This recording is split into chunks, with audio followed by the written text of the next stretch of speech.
Welcome back. You're watching Goa 365 and I'm here to remind you of the people and events that made news in the week that went by.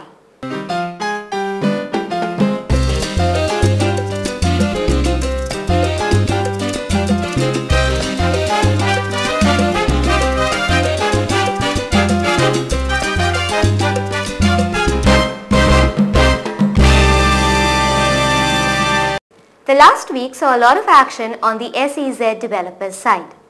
The Union Commerce Ministry officials have called a meeting of SEZ developers from Goa on the 30th of April to discuss the SEZ issue, which was earlier scrapped by the state government after the massive agitation carried out by the people of the state.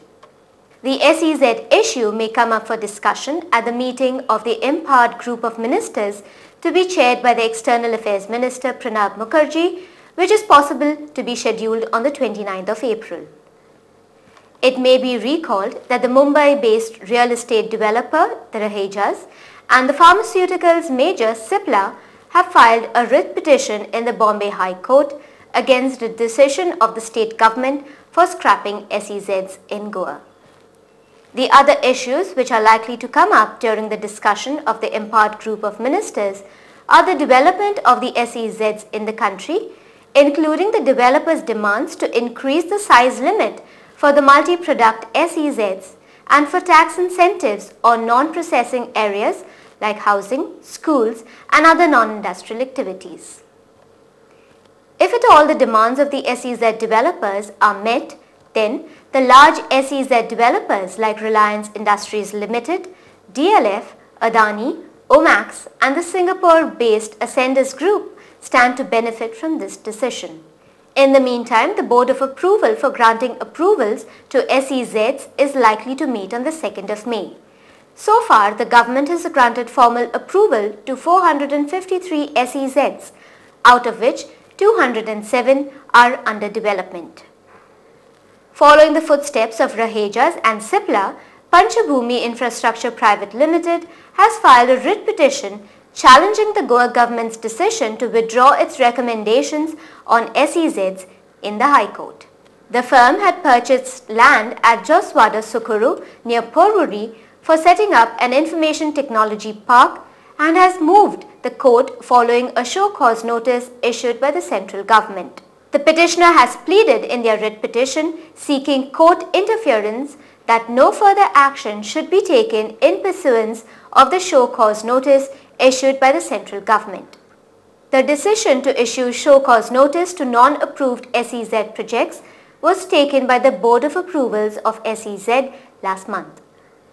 This notice was served by the board seeking explanation from the developers as to why its permission to set up SEZ project at Sukur should not be cancelled in view of the state government's decision. The decision of the cabinet to revive the sick industrial units in the state will bring some relief for those industries that have already been shut down or are on the verge of shutting down their operations in the state. The Chief Minister Digambar Kamath announced a decision taken by the Cabinet to implement the Goa Sick Unit Revival and Rehabilitation Scheme for the next 5 years.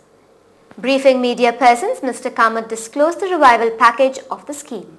These industries will receive relief and concession from the Electricity Department, relief and concession from the Commercial Tax Department, and relief from the Economic Department and the Cooperation and Public Works Department. Further speaking, he said that the implementation of this scheme was demanded by the Goa Chamber of Commerce and Industry and the Goa Small Scale Industries Association.